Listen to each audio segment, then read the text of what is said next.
So first we have the introduction part, right. आइए देखते हैं क्या इस चैप्टर के अंदर में। For countless centuries women in India had been subordinated to men and socially oppressed. अगर हम बात करें फ्रॉम द सेंचुरीज से, राइट, उसकी कोई गिनती नहीं है, but they are totally under the control of the men, right. The various religion practice in India as well as the personal law based on them consigned women to a status inferior to that of men। मतलब अगर हम बात करें India में और जो personal laws जितने भी किसी भी रिलीजन के, उसके अकॉर्डिंग क्या है कि जो फीमेल या जो वुमेन है उनका जो स्टेटस है वो लो है। हर एक धर्म की बात करें तो इसमें हमें देखा कि इनका स्टेटस लो ही है। दे वर शेमलेसली एक्सप्लॉइटेड, मतलब कि शेमलेसली मतलब एक्सप्लॉइट किया, बहुत ही एक बेकार तरीके से उनको एक्सप्लॉइट किया, मतलब कि हर बात पे नीचा दिखाना, कुछ बोलना, मारना, पीटना, it is very common in a culture. Kept backward, और हमेशा उनको पीछे रखा जाता है, राइट, अपॉर्चुनिटी नहीं दी जाती। And were victims of many degrading custom like Sati, female infanticide, पर्दा, चाइल्ड मैरिज, पॉलीगैमी एक्सेट्रा। मतलब उनके साथ बहुत गलत गलत चीजें होते हैं कहाँ, समाज में। जैसे उसमें से एक है सती सिस्टम, बताया था। जैसे सती सिस्टम का मतलब होता है कि अगर कोई फीमेल है और उसके हस्बैंड की डेथ हो गई है तो उस हस्बैंड की जब डेथ बॉडी को जब बर्न किया जाता है तो उस पे उस फीमेल को भी जिंदा जला देता है। ये था सती सिस्टम। फिर फीमेल इन्फेंटिसाइड, मतलब अगर सपोज दैट कि अगर बेबी, न्यू बेबी का जन्म हुआ है और वो गर्ल है तो उसको तभी मार देना, ठीक है। पर्दा सिस्टम, मतलब कि वो हमेशा पर्दे में रहेंगे, यानी कि अंडर घर रहे या फिर अपने आप को कवर करके रहेंगे। चाइल्ड मैरिज, मतलब बहुत ही जल्दी शादी कर देना। पॉलीगैमी, मतलब कई सारी शादियों में इन्वॉल्व होना। तो ये सिस्टम था क्या इंडिया के अंदर में, किसके रिगार्डिंग, फीमेल के। The reformers saw these custom to be prevented practice born of ignorance and fear and followed blindly. और क्या था कि जो सिस्टम था ये ब्लाइंड, मतलब लोग बिना किसी लॉजिकल के, जैसे सती सिस्टम में कोई लॉजिक नहीं था पर लोग उसको ऐसे ही फॉलो कर रहे थे। तो ये सब चीजें कहाँ पे हो रही थी, हमारे कल्चर में ये चीजें होती थी। Since women were denied education, और जो सबसे बड़ा ऑब्स्टिकल क्या है कि यहाँ पे फीमेल है, जो औरतें, उनको एजुकेशन ही नहीं दी जाती, डिनाई करा जाता था। दे ऑल्सो लैक्ड अवेयरनेस, अब जब पढ़े लिखे नहीं है तो उनके पास ना कोई राइट्स है, ना ही अवेयरनेस, ना ही कोई जानकारी, ना कोई वो अवेयर होते थे किसी भी चीज से। By the second half of द 19th century British Indian was buzzing with the activity of reforms group which focus attention on women related issues। अगर हम 19th सेंचुरी की बात करें यानी 1850 के बाद करें तो ब्रिटिशर्स जब यहाँ पर आए तो उन्होंने काफ़ी कुछ चेंज किया। क्या चेंज किया कि उन्होंने देखा कि जो फीमेल जो फेस करे प्रॉब्लम, वो से इश्यूज जैसे सती सिस्टम हो गया, चाइल्ड मैरिज हो गया, इन सब चीज़ों पे उन्होंने बात करनी और नए रिफॉर्म्स लेकर आने शुरू करे। Their activities provided a stimulus and the atmosphere to improve lot of Indian women. और हम कह सकते हैं कि ब्रिटिशर्स का बहुत बड़ा योगदान रहा किसमें, इंडिया की जो फीमेल है उनके स्टेटस को इंक्रीज करने में, उनकी कंडीशन को सही करने में। Next, individual activities. Raja Ram Mohan Roy, मतलब ये बात करते हैं कि इंडिविजुअल मतलब कि कैसे एक सिंगल आदमी ने, एक लोगों ने कैसे मतलब फीमेल की जो कंडीशन उसको कैसे अच्छा किया। तो उसमें सबसे पहला जो नाम आता है वो कौन है, राजा राम मोहन रॉय जी का। The central figure in social and religious awakening and the first great leader of modern India was राजा राम मोहन रॉय। तो हम बात करेंगे जो फर्स्ट ग्रेट लीडर की बात करें तो जो मॉडर्न इंडिया में जो फर्स्ट ग्रेट लीडर है वो कौन है, राजा राम मोहन रॉय। क्यों, क्योंकि इन्होंने बहुत सारे ऐसे कस्टम को खत्म करवाने में हेल्प करी, प्लस ये हमेशा अगेंस्ट कर रहे हैं किसके, जो भी इलॉजिकल चीजें या बेकार चीजें होती थी, किसके अगेंस्ट, फीमेल के against. An orthodox Brahmin family of Bengal in 1772 he was a scholar of Sanskrit, Arabic, Persian, English, French and other European languages। अब ये एक ब्राह्मण फैमिली से थे, मतलब अच्छी खासी ब्राह्मण फैमिली से होकर भी इन्होंने बाकी चीज़ों क्या अपोज किया, क्योंकि ये कहा जाता है ब्राह्मण फैमिली में बहुत ज़्यादा रिजिड होते हैं, बहुत ऑर्थोडॉक्सी होती है, मतलब जो बोल दिया जो हो जाए वो होना ही होना है। बट ये इसके अगेंस्ट गए। ये क्यों इतने फेमस है, क्योंकि इन्हें बहुत सारी लैंग्वेज का भी क्या है, ज्ञान है। यूरोपियन की लैंग्वेज हो गई ये सब। He founded ब्रह्म सभा in 1828 and ब्रह्म समाज in 1830। तो इन्होंने ये दो ग्रुप बनाए किस लिए, सो दैट कि they can do very good for the society, मतलब सोसाइटी कुछ अच्छा कर सके। He was one of the greatest champion of the emancipation of Indian women, यानी कि फीमेल की अगर हम बात करें, इंडियन वुमेन की बात करें तो उनकी कंडीशन को सही करने में सबसे मेजर रोल प्ले कौन करता है, राजा राम मोहन रॉय जी। He opposed polygamy, sati and came out in support of the inheritance of the property by daughter। तो यहाँ पे क्या polygamy मतलब ये होता था कि हस्बैंड को मतलब औरत एक से ज्यादा शादी नहीं हो सकती, पर आदमी क्या है, जो मेल है उसकी एक से ज्यादा शादी होती थी, तो इन्होंने उसको बंद करा कि नहीं ऐसा नहीं होगा, एक आदमी की एक ही औरत होनी चाहिए। फिर सती सिस्टम को इन्होंने बैन करवाने में हेल्प करी। फिर जो भी जैसे प्रॉपर्टी होती थी, जैसे कि सिंपल से पहले ये होता था कि जो भी फादर की प्रॉपर्टी है वो ट्रांसफर किसको होगी, सन को, तो इन्होंने उसको खत्म करा, नहीं इस पर डॉटर का भी हक उतना ही जितना सन का है। He also introduced Western education and literature to fight these evil। तो उन्होंने क्या करा, उन्होंने वेस्टर्न एजुकेशन को प्रमोट किया, यानी कि इंग्लिश लैंग्वेज हो गई, जो वहाँ का कल्चर हो गया, वहाँ का लिटरेचर हो गया, उन सबको इन्होंने पढ़ा और उसको ही प्रमोट करना शुरू करा। ठीक है, क्यों, ताकि जो हमारे समाज में जो बुराइयां हैं उसको खत्म की जा सके।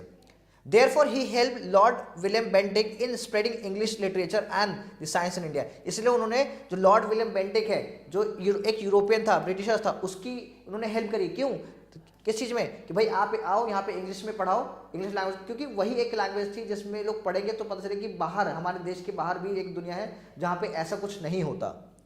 As a result of the effort, Governor General Lord William Bentinck passed regulation of 17th on December 4, 1829। तो उन्होंने एक रेगुलेशन लेकर आया, क्या था उसके अंदर, विच डिक्लेयर सती इलीगल। मतलब इस रेगुलेशन के अकॉर्डिंग क्या था, जो सती सिस्टम वो क्या है, वो इलीगल चीज है and punishable as a criminal offence. और अगर कोई ऐसा काम करता तो उसको ऑफेंस की तरह उसको पनिश किया जाएगा उस पर्सन को। Raja Ram Mohan Roy also stood for the freedom of widows to remarry and equal rights of men and women. और इन्होंने कहा कि जैसे अगर मान लो सपोज दैट कि फीमेल की डेथ हो जाती है तो हस्बैंड जैसे दूसरी वाइफ शादी कर लेता है, राइट, वैसे ही की दूसरी वाइफ लेकर आता है, वैसे ही किया अगर सपोज दैट कोई फीमेल है उसके हस्बैंड की डेथ हो जाती है तो वो भी दोबारा से रीमैच कर सकते हैं। तो ये सब कौन लेकर आए, ये सब लेकर आए राजा राम मोहन रॉय जी। नेक्स्ट जो है हमारे पास पर्सनालिटी है, क्या नाम है, ईश्वर चंद विद्यासागर। ईश्वर चंद विद्यासागर अनदर रिफॉर्मर इन बंगाल। कहाँ से ये भी बिलोंग करते हैं, बंगाल से। हु चैंपियनड फीमेल एजुकेशन, मतलब ही was also supported कि there should be a education system for the girls also, right। Vidyasagar's effort led to the passing of the Hindu widow remarriage. मतलब ये भी किसके फेवर में थे कि जो फीमेल है उनकी भी दोबारा शादी, जैसे सपोज दैट कोई अगर विडो है तो उसकी रीमैरिज होनी चाहिए। और कब लेके एक्ट 1856 के अंदर में। In the same year under the inspiration and suppression Vidyasagar the first lawful Hindu widow remarriage among the upper caste in our country was celebrated in Calcutta. और इनका एफर्ट से ये भी हुआ कि यहाँ पर जो विडो की जो रीमैरिज है वो होना शुरू हुई। और पहले कहाँ शुरू हुई है, कैलकाटा से। ही प्रोटेस्ट अगेंस्ट चाइल्ड मैरिज 1850 में इन्होंने कैंपेन स्टार्ट किया, और क्या, चाइल्ड मैरिज के अगेंस्ट गए ये लोग, ठीक। And campaign against polygamy through out his life. और इन्होंने भी सपोर्ट किया कि देश एक पर्सन है, अगर एक मेल है तो उसकी एक ही वाइफ होनी चाहिए, ये भी इसके सपोर्ट में थे। Next person is Swami Dayanand Saraswati. कौन है, Swami Dayanand Saraswati ji. The Arya Samaj undertook the task of reforming Hindu religion in north India. ये कहाँ पे फेमस है, ये नॉर्थ इंडिया में फेमस है। It was founded in 1875 by Swami Dayanand Saraswati, ठीक है, in 1824 to 1803। Like Raja Ram Mohan Roy, Swami Dayanand Saraswati also encouraged female education and widow remarriage and condemned the custom he regarded as degrading to women। मतलब simple सा ही, जैसे जैसे राजा राम मोहन रॉय थे कि वो child marriage के अगेंस्ट थे, window system वो के खत्म करें, सती सिस्टम खत्म करें, और जो विडो उनकी रीमैरिज करा जाए, गर्ल्स एजुकेशन को प्रमोट किया जाए, तो ये भी उसी चीज के फेवर में थे। कौन, स्वामी दयानंद सरस्वती जी। एज चाइल्ड मैरिज डाउरी और पॉलीगैमी, और ही was against the child marriage, ठीक है। फिर डाउरी मतलब वही जो दहेज प्रथा होती है, और वही पॉलीगैमी कि देयर शुड बी वन, एक पर्सन के पास एक ही वाइफ होनी चाहिए। ये सब चीजें ये भी उनके अगेंस्ट है, just like other leaders. Next, sir Syed Ahmed Khan. The most important reformer among the Muslim was Syed Ahmed 1870 to 98। इस कम्युनिटी में अगर हम बात करें मुस्लिम कम्युनिटी में, तो सबसे जो एक रिनाउंड पर्सन का नाम आता है वो इनका ही आता है, सर सैयद अहमद खान जी का। He was tremendously impressed by modern scientific thought and worked all his life to reconcile it with Islam. मतलब इन्होंने क्या करा कि हमें साइंस को थोड़ा जानना चाहिए, साइंटिफिक चीज़ों पे ध्यान देना चाहिए, और हमें उस पर काम करना चाहिए। मतलब ये नहीं कि जो ऑर्थोडॉक्स चीज़ें हमें उसको फॉलो करना चाहिए आंख बंद कर, नहीं, he was against that things, right. He urged Muslims to give up medieval custom and way of thoughts and behaviour. इन्होंने कहा था कि जो मिडाइवल कस्टम था, यानी जो पुराने जो तौर तरीके थे, हमें उसको चेंज करना चाहिए, बदलाव करना, ताकि हम अच्छी चीज़ों को सीख सकें और आगे हम बढ़ सकें। In particular, he wrote in favor of raising women's status in society and advocated removal of पर्दा and spread of education among the female, यानी women। अगर हम बात करें तो ये वो पर्सन है फर्स्ट जिन्होंने बोला कि हमें वुमेन के स्टेटस को बढ़ाना चाहिए, ऊपर उठाना चाहिए, उन्हें एजुकेशन देनी चाहिए, पर्दा सिस्टम से बाहर निकलो आप उन्हें, और उन्हें थोड़ा सा फ्रीडम दो ताकि वो सीख सके, पढ़ सके और अपने आप को अच्छे स्टेटस पे लेके जा सके। He condemned the custom of polygamy and easy divorces. इसलिए इन्होंने भी बोला कि पॉलीगैमी नहीं होनी चाहिए और जो बहुत आसानी से जो तलाक हो जाता है या जो डाइवर्स हो जाता है वो नहीं होना चाहिए। He also emphasized in these things. Ramakrishna Mission and Swami Vivekananda ji. Ramakrishna Mission Paramhansa was a saintly person. कौन थे वो? सेंट थे। Who sought religious salvation in the traditional way of reunification, meditation and devotion. वो कहते थे कि हमें इन चीज़ों को फेवर तो करें बट हम रिलीजियसली हम अपने चीज़ों का काफ़ी चेंज करना चाहिए। It was his great disciple, कौन? स्वामी विवेकानंद कौन है? उनके ग्रेट डिसाइपल हैं in 1862-1900, who popularise his religious message and who tried to put in a form that would suit the needs of contemporary Indian society. मतलब कि हमें क्या करना चाहिए, हमें यूनिकेशन, मेडिटेशन और डिवोशन, ये सब चीज़ें हैं, एक माध्यम होता है यूनिटी का, राइट? कि हमें अगर हम बात करें डिवोशन का तो एवरीवन इज इक्वल, भगवान को सभी पूजा कर सकते हैं, मान सकते हैं, तो ये उन चीज़ों को प्रमोट करते थे। Above all Vivekananda stress social action. In 1869 Vivekananda founded the Ramakrishna Mission to carry on humanitarian relief and social work. इन्होंने क्या करा, एक ग्रुप बनाया, कब बनाया? 1869 में। क्या नाम रखा? रामकृष्ण मिशन। इसके अंदर क्या था कि भाई उन्हें जो ह्यूमन बींग्स हैं उनके लिए रिलीफ फीचर्स या रिलीफ कुछ लेकर, मतलब कुछ लोगों के लिए काम करें, ह्यूमैनिटी के लिए काम करें। फिर जो सोशल वर्क है, जैसे किसी की हेल्प करनी, इस तरीके के उन्होंने इसलिए बनाया ताकि हम लोगों की हेल्प कर सकें। He condemned caste system and the current Hindu emphasize on the ritual and superstition. मतलब कंडेम मतलब कि मना कर देते जो कास्ट सिस्टम है, मतलब वही ऊंची कास्ट नीची कास्ट ऐसे करे ना, ऊंची जाति नीची जाति, ये उसको मना कर देते कि ऐसा कुछ नहीं होगा, एवरीवन इज इक्वल, राइट? उसके अगेंस्ट है। फिर करंट हिंदू फिर क्या था कि जो रिचुअल्स है और जो सुपरस्टिशन यानी जो अंधविश्वास है उस पर बिलीव ना करें। जो हिंदूज के जो रिचुअल है जिसका मतलब कोई मतलब नहीं है, कोई उसका मतलब वैल्यूएबल चीज़ें नहीं है, बिना सर पैर की चीज़ें, उसको ये अगेंस्ट जाते थे। Swami Vivekananda emphasise female education. इनका मोस्ट इंपॉर्टेंट क्या था कि we should educate as much as, किसको? फीमेल को हम एजुकेट करें ताकि हमारा सोसाइटी बहुत अच्छा फॉर्म्ड हो। And equal status and liberty in the society. हमें क्या इक्वल स्टेटस है, जैसे मेल है सेम स्टेटस फीमेल का भी हो, जितनी लिबर्टी यानी जितना फ्रीडम एक मेल को उतना फ्रीडम किसको दें? आप फीमेल को भी दें।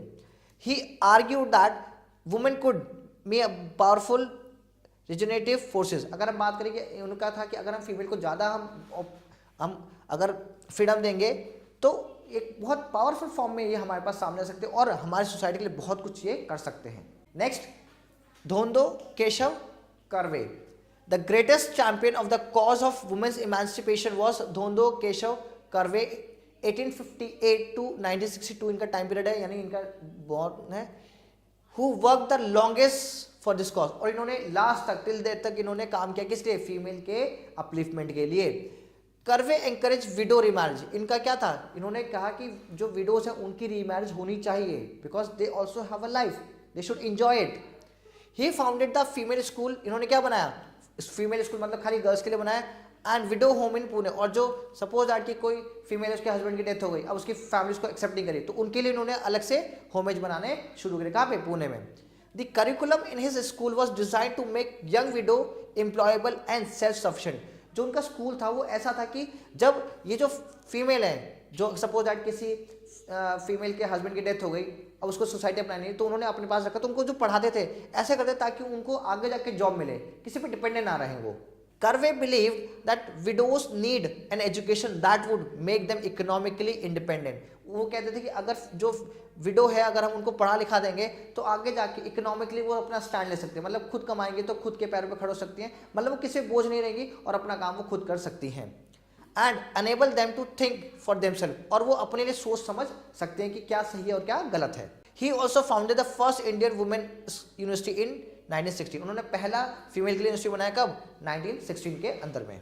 Next, Derozio and Young Bengal Movement. During the 1820s and the 1830s, a radical trend arose among the Bengali intellectuals and was more modern than even Ram Mohan's and was called Young Bengal Movement। तो ये क्या था?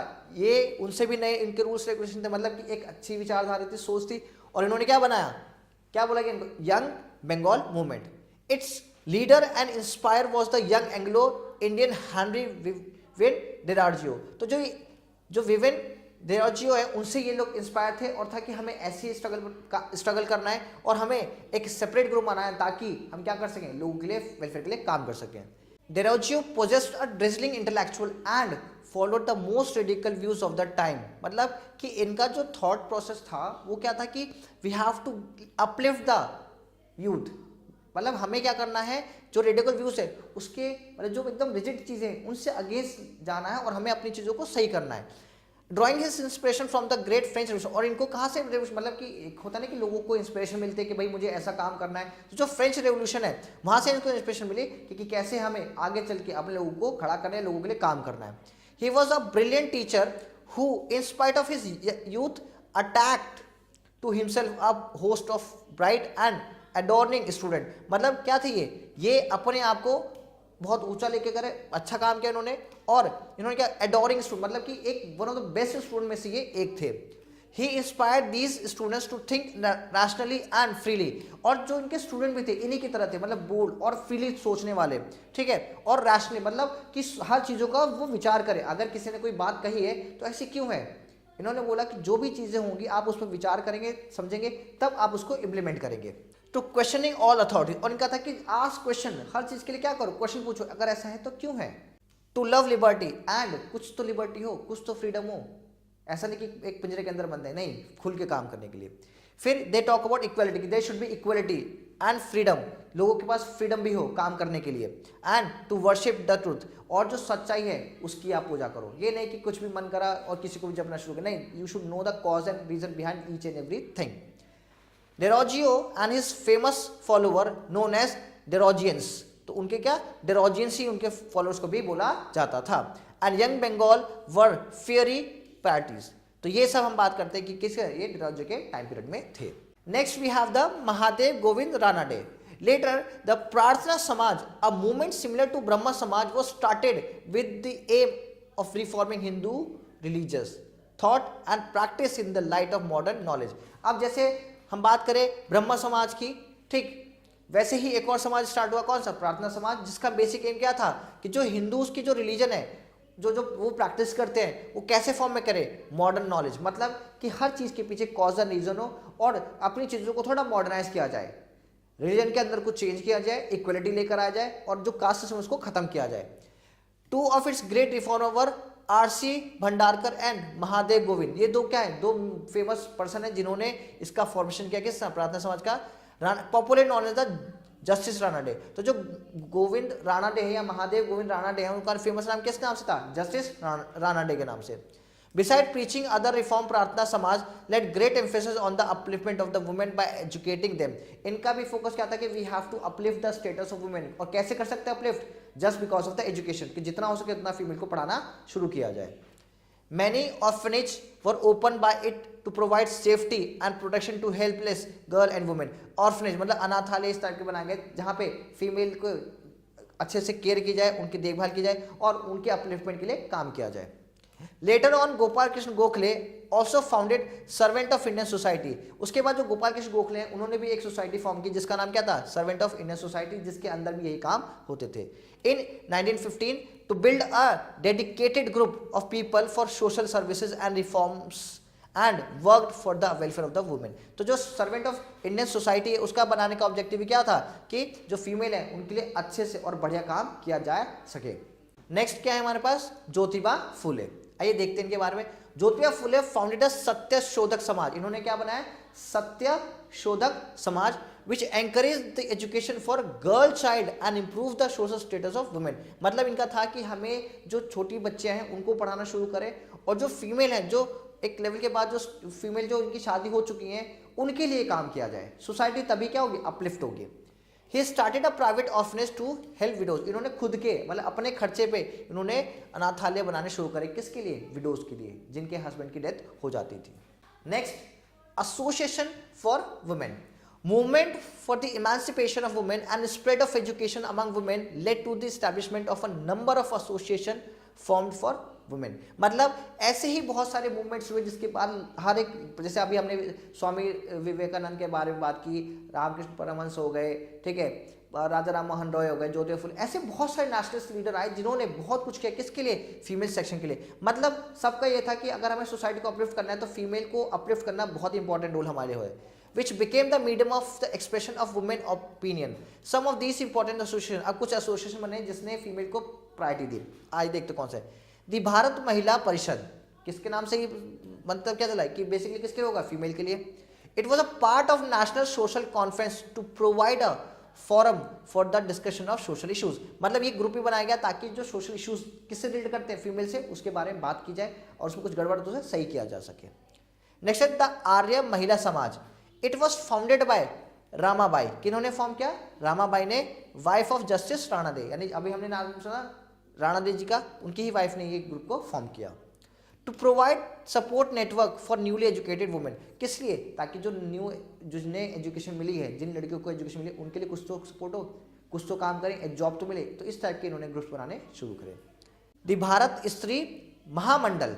It was founded by Sarla Devi Chaudhurani at Allahabad in 1910। तो सरला देवी जी ने क्या form करा, group जिसका नाम क्या था, भारत स्त्री महामंडल। कब, 1910 में। It was the first permanent association for the women to promote their common interest. मतलब कि जो जितने भी यहाँ पे था कि जो भी फीमेल है वो एक साथ आए, जुड़े और खुद के लिए वो लोग अपना स्टैंड ले और काम भी कुछ करें। Next, the women Indian association. It was founded by the Irish feminist and theosophist Dorothy Jinardasa in 1915 with its membership open to both Indian and European। तो ये हम बात कर सकते हैं कि ये फर्स्ट आउटसाइड की लेडी की बात करें जिन्होंने आए, उन्होंने क्या करा, इन्होंने ग्रुप फॉर्म किया और इनका मतलब क्या था कि बस किसके लिए था ये, इंडियंस एंड यूरोपियन, यानी दोनों के लिए उन्होंने काम करना शुरू करा। Annie Besant become the first president, और इसके कौन प्रेसिडेंट बनी, Annie Besant. The principal work of the WIA was education. मतलब जो वुमेन इंडियन एसोसिएशन है उसका जो पहला प्राइमरी ऑब्जेक्टिव था क्या था, एजुकेशन, कि हमें एजुकेट करना है किसको, फीमेल को। The women Indian education also set up for widow homes. मतलब और वहाँ पे क्या जो विडोज थे उनके लिए भी वो होमेज कह सकते हैं, उनके रहने के लिए भी वहाँ पे दिया गया जगह। It's general Stri Dharma carried news of event of interest to women and reports from its branches and articles on the women. तो उनका क्या, उन्होंने जर्नल स्त्री धर्म के नाम से उन्होंने क्या क्या स्त्री धर्म करके उन्होंने क्या लगा, एक जर्नल, मतलब कह सकते हैं एक न्यूज़पेपर टाइप निकाला जिसके अंदर में किसकी बात होती थी, खाली फीमेल की, राइट। और उन्होंने अलग अलग ब्रांचेस भी फॉर्म किए जिसकी वजह से इनका जो स्टेटस है फीमेल का वो काफी बढ़ा। नेक्स्ट है the National Council of Women for India. It was an all India organisation establish in 1925। तो ऑल इंडिया लेवल पे ये स्टार्ट हुआ organisation which was affiliated to the International Council of Women। और उसका एफिलिएशन किससे मिला, international council of women से। मेहरीबाई Tata played a key role in its advancement। All Indian Women Conference, it was the most important and most truly Indian organization, a secular in outlook। secular मतलब कि it was totally means independent, right। और ये किसी भी धर्म को promote नहीं कर रहे, ये नहीं कहेंगे खाली इसी धर्म के लोग आ सकते हैं, ये सेक्युलर, मतलब it is open for each and every person. ये नहीं देखेंगे कि ये हिंदू है या मुस्लिम है या सिख है, नहीं, it is open for everyone. The AIWC first met at Poona in January 1927। तो इनकी सब पहले हम बात करते सकते हैं जो मीटिंग, तो कहाँ हुई है, पुणे में 1927 में।